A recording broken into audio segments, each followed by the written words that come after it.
Olá, bom dia, irmãos. Galera sobreviveu aí depois da festa junina de ontem, né? Tô até surpreso porque foi difícil, né? Foi muita comida. Esse ano, como a gente tem falado todas as semanas, né? Todos os cultos, nós estamos trabalhando o tema da Ver Compaixão, que é o tema anual do nosso ministério. E especificamente agora nesse mês de julho, né? Nós vamos trabalhar uma temática falando sobre justiça e corrupção, sobre como a palavra de Deus traz algumas reflexões que precisam ser feitas, algumas percepções que deveriam influenciar a nossa maneira de caminhar, e sobre como, principalmente, quando o nosso entendimento é transformado à luz daquilo que a justiça de Deus expressa na Escritura, nós conseguimos promover uma transformação que não se limita às questões individuais, mas acaba afetando todo o ambiente em que nós estamos inseridos. De certo modo, a nossa luta é mais contra a gente mesmo, contra o comodismo da nossa mente, contra o buscar o nosso próprio interesse, do que qualquer outra coisa.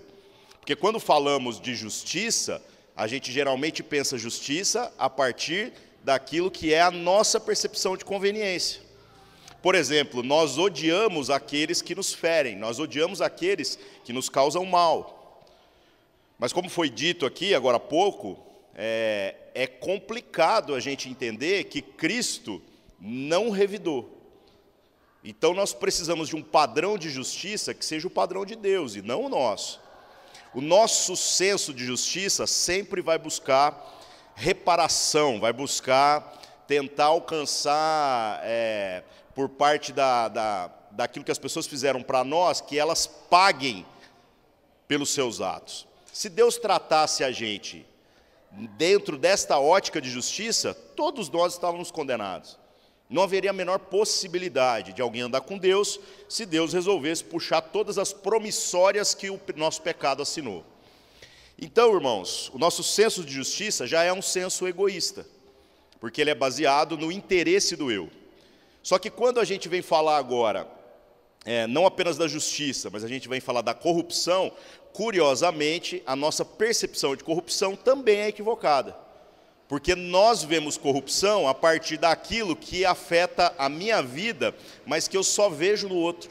Se tornou muito comum a gente apontar para os governos, a gente apontar para a igreja e denunciar uma corrupção que às vezes nós não temos tido sensibilidade para perceber que a sua origem é no nosso próprio coração. Você não tem poder de transformar o mundo a partir daquilo que você faz externamente. Mas quando você muda o seu coração e permite que o Espírito Santo te cure da corrupção dessa vida, para que você seja a resposta que o mundo anseia, no sentido de trazer a justiça de Deus à realidade, aí sim ocorre alguma transformação. Muita gente está tão fissurado dentro desses conceitos, então, egoístas, tanto de justiça quanto de corrupção, que não percebe que de tudo aquilo que nós poderíamos fazer, então, o pregar a palavra é o que tem maior importância no aspecto de que transforma verdadeiramente a sociedade. O que nós fazemos não é tão importante quanto aquilo que nós pregamos. O que nós fazemos é a tradução daquilo que nós entendemos. Então você pode fazer um tanto de coisa, mas isso não é necessariamente justiça para Deus, e isso não cura a humanidade da sua corrupção. Mas quando você permite que a palavra de Deus entre na sua vida, a corrupção em você é curada e as suas obras se tornam obras de justiça. Tradução de um entendimento. Por isso, não podemos desprezar a palavra. Não podemos desprezar tudo aquilo que Deus está dizendo para nós. E, infelizmente, a nossa percepção também está tão equivocada que muita gente está vivendo debaixo da ditadura religiosa, da ação social, da distribuição de cesta básica e marmitex. Já perceberam isso aí? Quando você fala assim, a igreja está lá. Aí todo mundo fica assim, a igreja, o cara já olha torto, né? Você fala assim, mas nós distribuímos um agasalho para quem está com frio na noite. Aí o cara, então essa igreja é legal. Ué, peraí, irmãos. Quer dizer que as coisas que nós fazemos justificam quem nós somos, porque não é bem isso que a Escritura traz para nós. Então, vamos puxar um retrospecto aqui. Quando Deus cria o homem, coloca ele num jardim e limita a ele a única coisa que ele não era capaz de suportar. A vida não era proibida. Ele podia ir lá e usufruir da vida sem restrições. Mas a questão de lidar com o bem e o mal, isso era um problema. Porque o homem não possuía em si a habilidade de conhecer o mal sem se corromper com ele. De certo modo, a orientação de Deus é para que o homem conseguisse se conservar. E nada mais do que isso. A desobediência do homem traz para ele exatamente aquilo que ele buscava. Agora, a possibilidade de se relacionar com o bem e com o mal, só que como ele não consegue não se corromper, acaba que toda a percepção da vida vai sendo afetada por essa desobediência. Nesse contexto, nós nascemos. Foram gerados filhos e mais filhos, e gerações após geração, o que vai acontecendo? A gente vai herdando a mesma natureza que nasceu em corrupção. Mas, quando a gente começa a achar que o que nós fazemos é que nos justifica, que nós estamos livres da corrupção por conta de que somos boas pessoas, nós estamos perdendo de vista qual é a razão de Jesus ter vindo em carne para morrer numa cruz. O que nós fazemos nunca nos justificou e nunca poderá nos justificar. Não há justiça nas obras de nossas mãos. E aí o que vai acontecendo? Você vai diluindo o seu pensamento e começa a falar assim, não, mas eu sou uma pessoa boa. Se você acha isso a seu respeito, você está enganando a si mesmo. Porque a Bíblia diz que não existem pessoas boas. Não há ninguém que busque a Deus. Não há ninguém que busque o que é certo. Todos se corromperam. Todos se tornaram inúteis. Mas então como que eu posso ser uma pessoa de bem, né? Como que eu posso ser isso daí? Você precisa permitir que a palavra de Deus ocupe o seu entendimento, e aí as obras de justiça serão um sintoma de que você verdadeiramente está vivendo em Deus. Mas até nisso, irmãos, você vai ver que tem um jeito de praticar essas obras. Porque, como eu falei, tem um tanto de gente que, afirmando ser alguma coisa, está saindo por aí fazendo coisas em nome de Deus, mas buscando glória para si mesmo. E não trabalhando da maneira correta para que Deus seja glorificado. E com certeza essa ideia de Deus ser glorificado é aquilo que nós fazemos juntos, como igreja. É aquilo que nós fazemos abrindo mão do poder que a nossa individualidade tem, para que a gente possa, através da coletividade, fazer com que Deus seja glorificado. Traduzindo isso de uma maneira mais explícita, mais clara. Quando você dá uma esmola na rua, a quem aquele que recebe agradece? Ele agradece a você. Mas quando nós juntamos o nosso esforço para a glória de Deus, e isso é ser igreja, por causa do entendimento que nós recebemos e praticamos obras de justiça, negando aquilo que é a nossa individualidade, a quem a glória é dada? A Deus. Porque a igreja não tem cara. A igreja não é a minha cara ou a sua cara. A igreja expressa a ação do povo de Deus que entendeu alguma coisa. Então, irmãos, é por causa de Cristo que não somos cobrados acerca da nossa natureza corrupta, da nossa natureza corrompida. E é um mito também, uma coisa que acabou grudando na cabeça dos crentes, né? A ideia de que Jesus, de que Deus me aceita como eu sou. Isso hoje é bordão, né?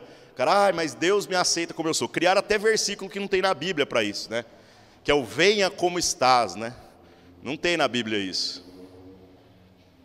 Sabe? Então, isso é papo furado. Não, mas Deus não me aceita como eu sou? Não aceita. Deus não me quer como eu sou? Não quer.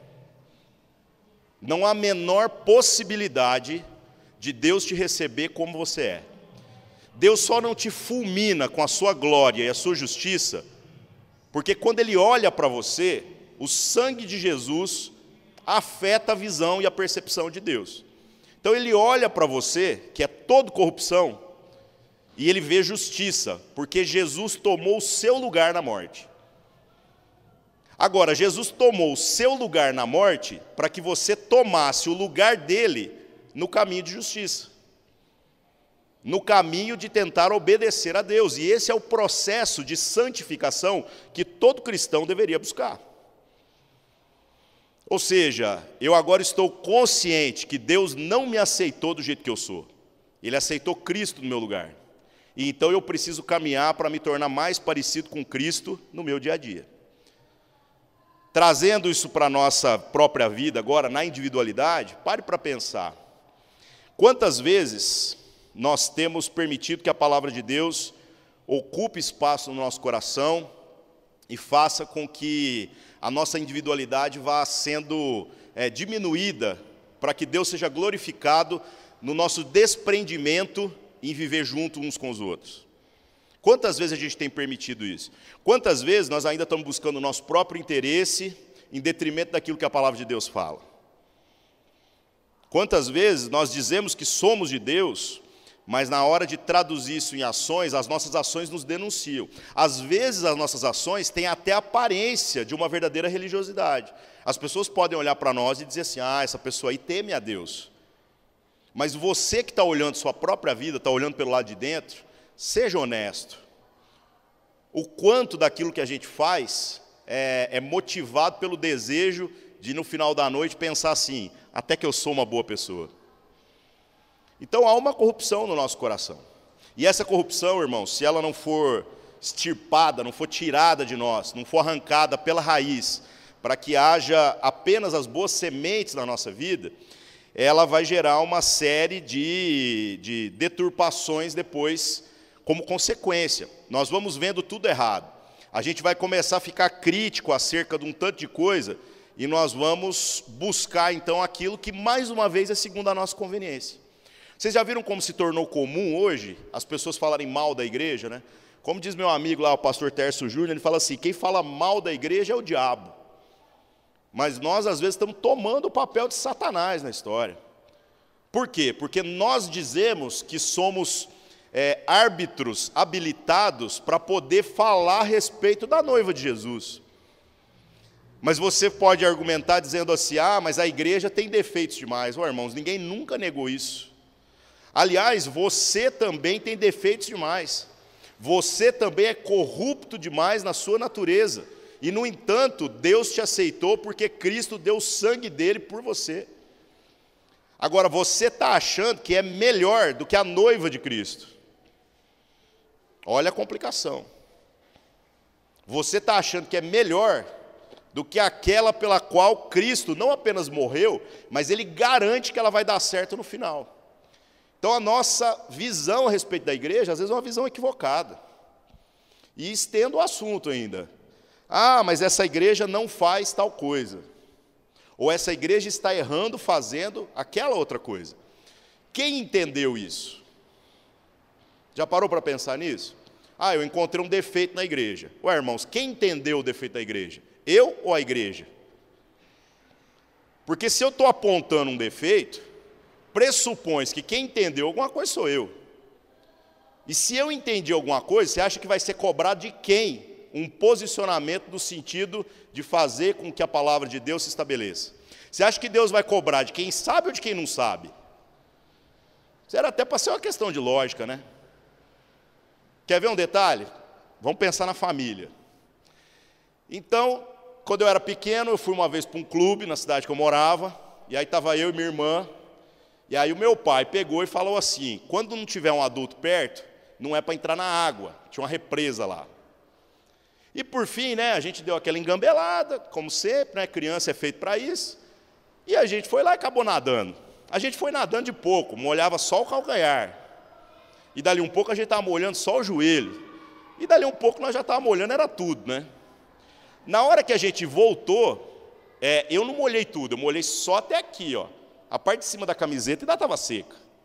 Que a gente é tão tonto que nem para tirar a roupa para nadar, né? Na hora que a gente chegou, eu estava molhado por aqui, mas a minha irmã estava por aqui, ó. Adivinha quem apanhou? E na minha cabeça, a lógica às vezes é a seguinte, eu falo, ô pai, mas ela também nadou. Mas o que meu pai disse? Ele disse assim, quem sabia? A quem eu revelei aquilo que era a minha vontade?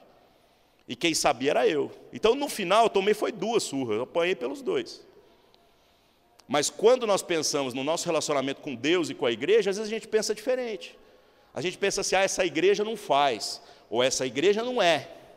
Irmãos, quem entendeu o que é certo é você.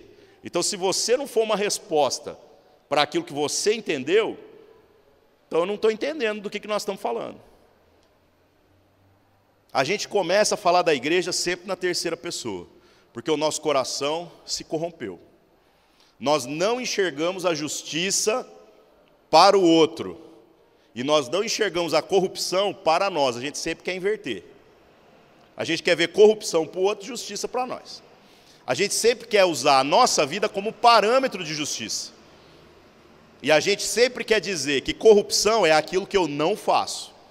Porque você nunca aponta corrupção naquilo que você faz, você não é tonto. Como é que você vai julgar alguém naquilo que você também pode ser julgado? Até Jesus falou isso, né? Falou, olha, não julguem. E irmãos, ó, só um detalhe aqui. Quando Jesus fala não julguem, não é para não julgar em nenhum caso, viu? Porque tem gente também que pega o negócio ali e não entende o contexto. É para julgar sim, mas o que ele está dizendo é, ao julgar, você será medido com a mesma régua. Então o julgamento do povo de Deus tem que ser segundo a misericórdia. Porque se você for misericordioso, você irá alcançar a misericórdia. Mas é para julgar tudo, não é para não julgar em nenhum caso, tá? Você tirar o negócio do contexto, fica parecendo assim, não vamos julgar nada. Fulano está roubando, não vamos julgar. Fulano está aprontando diabo a 4, não vamos julgar. Não é isso que a Escritura está dizendo. É através do julgamento, ou seja, do exercício do juízo, mas com misericórdia, que a gente separa as coisas que são boas das que não são. Mas, pelo amor de Deus, que a gente possa aprender a aplicar justiça, não segundo o nosso conceito individual do que é certo ou errado, mas segundo aquilo que a palavra de Deus traz. E aí eu queria ler 2 textos com vocês. O primeiro está em 2 Timóteo, capítulo 4. Abre aí, por favor. 2 Timóteo, capítulo 4.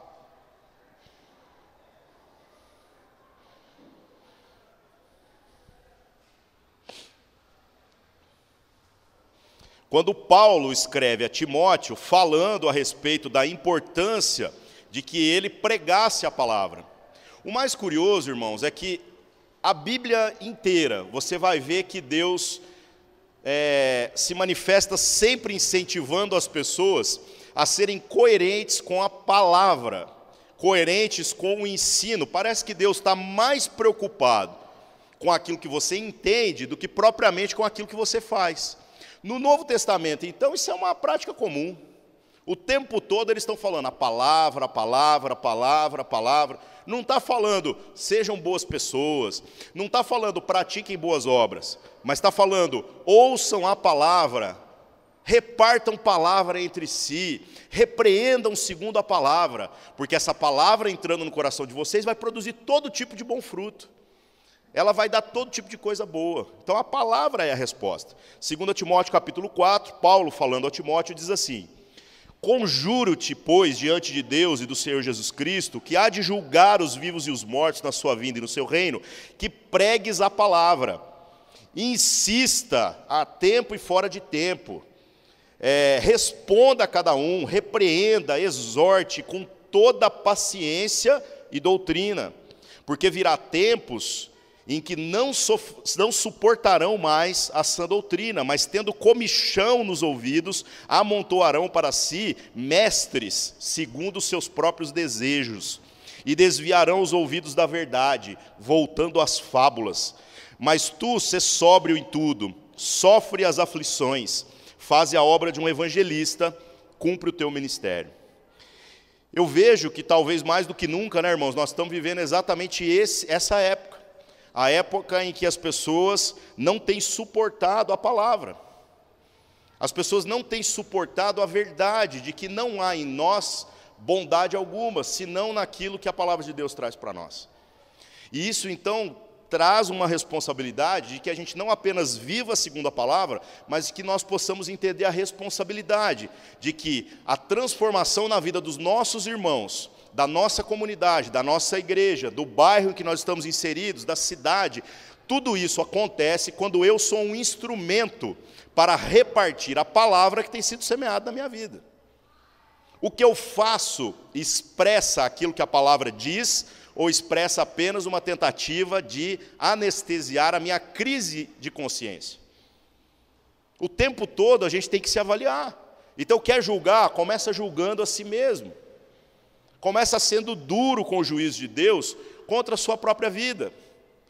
E aí, meus irmãos, isso vai gerando no nosso coração humildade. A gente para de se achar melhor do que os demais e nós começamos então agora a viver diante dos homens, fazendo aquela oração que é a plena verdade. Você vai dizer assim: Deus, eu sou um homem, uma mulher miserável, eu não mereço o seu amor. Senhor Deus, eu estou muito aquém do que aquilo que o Senhor deseja. E tudo isso, meus irmãos, é verdade. Mas pelo sangue de Jesus, pelo poder do Espírito Santo, você que não é, passa a ser. E vai progredindo em caminhada, de modo que cada dia vai se tornando melhor do que o dia anterior, porque o entendimento vai sendo transformado, moldado, esculpido pela palavra de Deus, vai se amontoando coisas de Deus em você, e você passa a negar a si mesmo em cada pequena ação. Você se torna misericordioso, porque foi alcançado pela misericórdia de Deus. Você não fica buscando pessoas que digam aquilo que você quer ouvir. Porque muita gente começou a achar que isso é normal. Que quando a gente está falando de fé, o que importa é eu me sentir bem.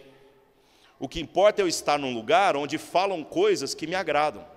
Irmãos, se no nosso convívio com o Evangelho e com a Igreja de Cristo, nós estamos apenas recebendo coisas que nos agradam, desconfie dessa experiência religiosa. Porque a proposta da palavra é promover dores, transformação íntima, que fará com que a gente viva de maneira diferente, separando muito bem aquilo que é a corrupção da nossa vontade, daquilo que é a manifestação da justiça de Deus. E aí vamos vencendo como Cristo venceu, porque entendemos que não somos dignos, mas que precisamos caminhar na direção daquilo que Deus apontou. Então, no âmbito individual, cuidado, viu, irmão? Cuidado com aquela pregação que te agrada demais. Cuidado com aquela pregação que, no final, te faz se sentir o cara. A melhor pregação vai ser, de repente, aquela que te faz se sentir um lixo mesmo, porque é isso que a gente é. Não, mas eu não sou tão ruim assim. É. E você quer ver o tanto que você é ruim? Você já viu que quando a gente fala de criança, né, e Jesus fala para deixar ele vir as criancinhas, a gente trabalha o conceito de que há na criança pureza. Não é verdade isso? As crianças são puras, né? Irmãos, nós estamos lendo a Bíblia errado. As crianças não são puras coisa nenhuma. Não há pureza nenhuma. E quer ver como é que eu provo para você que não tem pureza nenhuma? Pega duas crianças de 1 ano de idade, coloca junto e dá um brinquedo. O que você acha que vai acontecer? O UFC Kids sai na porrada. Aí você fala assim: não, vamos resolver isso aqui, vamos dar 2 brinquedos, mas dá 2 brinquedos na mão de um só. O que você acha que vai acontecer? A mesma coisa. Dá 3 brinquedos para 2 crianças, então. O que vai acontecer? Porrada. Porque todos nós somos egoístas. Não há altruísmo nenhum, e nenhum de nós. Mas então por que as crianças, Jesus disse que é para deixá-las chegarem até Ele? Por que Ele diz que dela é o reino dos céus? E é muito simples. Porque não há na criança a possibilidade de fazer a reflexão racional acerca do seu compromisso com as coisas de Deus. A criança não é que ela é pura, é que ela não tem maturidade para entender. Ou seja, é impossível que ela entenda o que você foi chamado para entender. Então, ser adulto complica. Ser adulto complica.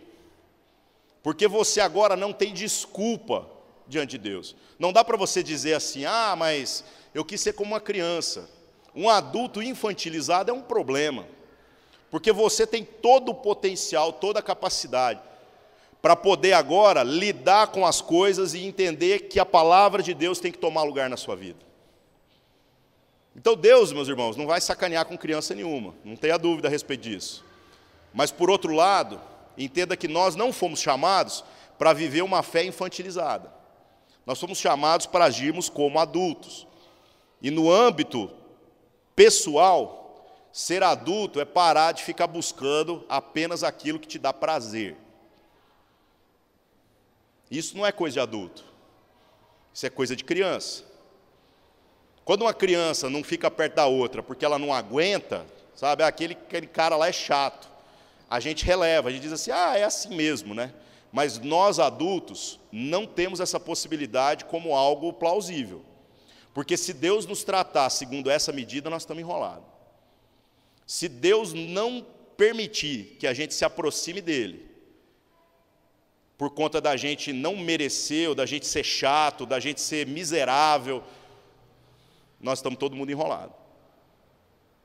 Então precisamos que a palavra tome lugar no nosso coração. E quer ver outro exemplo complicado, né? Às vezes a gente no relacionamento, na vida da igreja, na vida da família, no trabalho, em todos os lugares que Deus tem nos levado, o nosso senso também de justiça está tão deturpado que a gente fala bobagens do tipo assim, olha, aquela pessoa lá é difícil demais, mentirosa, fofoqueira, que a pessoa não dá.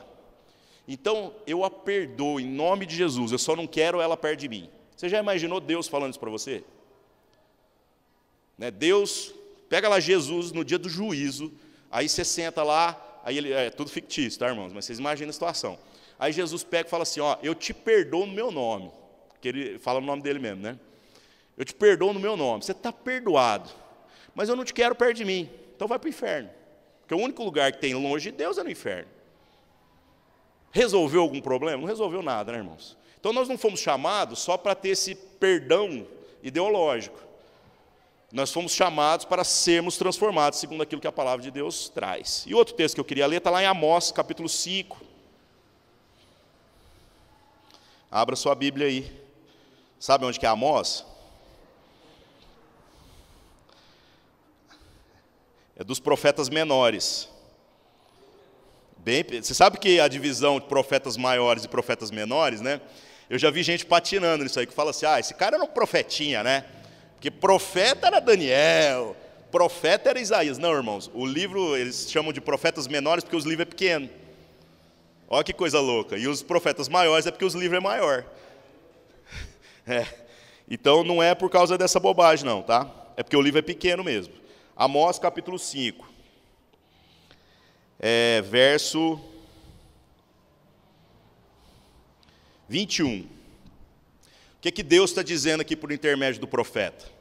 Ele está pegando um povo que é profundamente comprometido com as coisas religiosas, comprometido com a liturgia da adoração, comprometido com tudo aquilo que Deus até mandou fazer, mas só que isso não expressa um entendimento correto acerca daquilo pelo qual Deus nos chamou para viver. Então diz assim, Amós capítulo 5, verso 21. Eu odeio e desprezo as suas festas religiosas, não suporto as suas assembleias solenes. Vocês que me trazem holocaustos e ofertas de cereal, isso não me agradará. Mesmo que me tragam as melhores ofertas de comunhão, não darei a menor atenção a elas. Afastem de mim o som das suas canções e a música dos seus instrumentos. Em vez disso, corra a retidão como um rio e a justiça como um ribeiro perene. Olha que coisa pesada, irmãos. Deus falando por intermédio do profeta ao povo, dizendo, quando vocês se juntam, vocês não estão verdadeiramente me adorando. Porque isso aqui, tudo que nós estamos fazendo, não é adoração.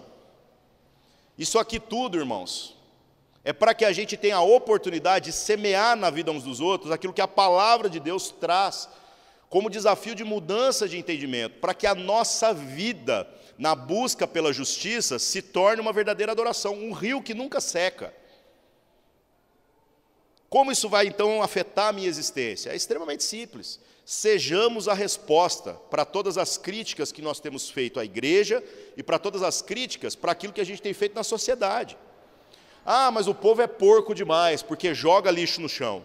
Então você não vai ser o hipócrita que apenas vai se achar melhor por não jogar lixo no chão. O desafio é que você não jogue e ainda cate o dos outros. Aí você fala assim, cara, mas isso é um fardo insuportável. É o que Jesus fez.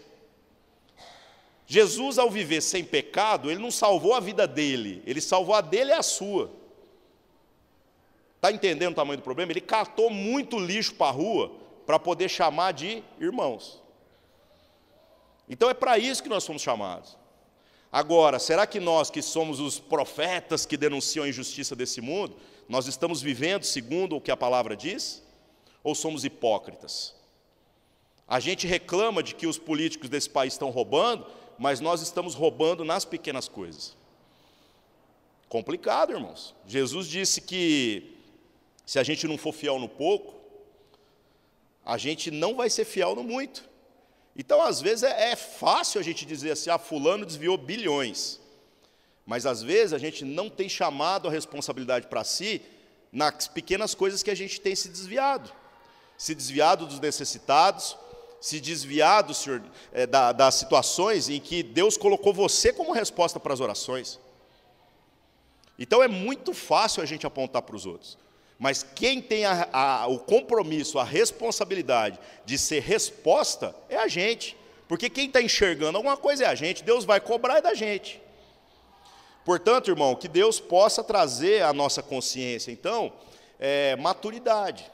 Para que a gente não apenas seja um crítico do mundo, mas que sejamos a resposta de Deus a ele. Para que nós não sejamos os críticos da igreja, mas para que nós sejamos a resposta. Cristo não desiste da igreja. Cristo sabe todos os problemas da igreja, até aqueles que a gente ainda nem tem ciência. E, no entanto, ele diz assim, eu a santifico, eu vou fazer ela dar certo, no final ela vai chegar noiva perfeita, e não é pela competência dela, porque a igreja não vai dar certo a partir dessa ótica humana, em nenhum momento da existência, viu, irmãos? Mas nós estamos nos portando como gente madura, que diz assim, sou eu, Senhor, que estou vendo alguma coisa errada, então o Senhor me mostrou, então eu vou ser a resposta. Ou como aqueles que apenas a criticam. Cuidado, viu, irmãos? Porque às vezes sair desse caminho de justiça e se deixar levar pela corrupção, que querendo ou não nasceu no nosso coração, é uma coisa muito discreta. Que possamos orar para que Deus abra o nosso entendimento quanto a isso. Que nós possamos viver de maneira simples, viu, irmãos? Não é nada complicado. Ninguém está pedindo para você fazer coisas sacrificiais, no sentido de que vai ter que doer, vai cortar na carne. Porque às vezes essas coisas, sabe, igual assim, dá dinheiro, faz não sei o quê, são as coisas mais baratas. O que Deus está pedindo de você é que você permita que a palavra entre no seu coração. Não acumule mestres segundo o seu interesse, mas ouça aquilo que a palavra de Deus diz. Procure as palavras que realmente te desafiam, que te fazem caminhar mais e um pouquinho melhor. E comece a manifestar a justiça de Deus nas pequenas coisas. No trato com as pessoas, no cuidado, no cumprimentar as pessoas. Não apenas nas grandes obras, mas nas pequenas. Tenha certeza que se você for fiel no pouco, a justiça de Deus vai se multiplicar na sua vida e você poderá também ser fiel no muito. Agora começa nas pequenas coisas. E não despreze a vida em comunidade. Porque aqui, irmãos, é o único lugar onde está permitido errar.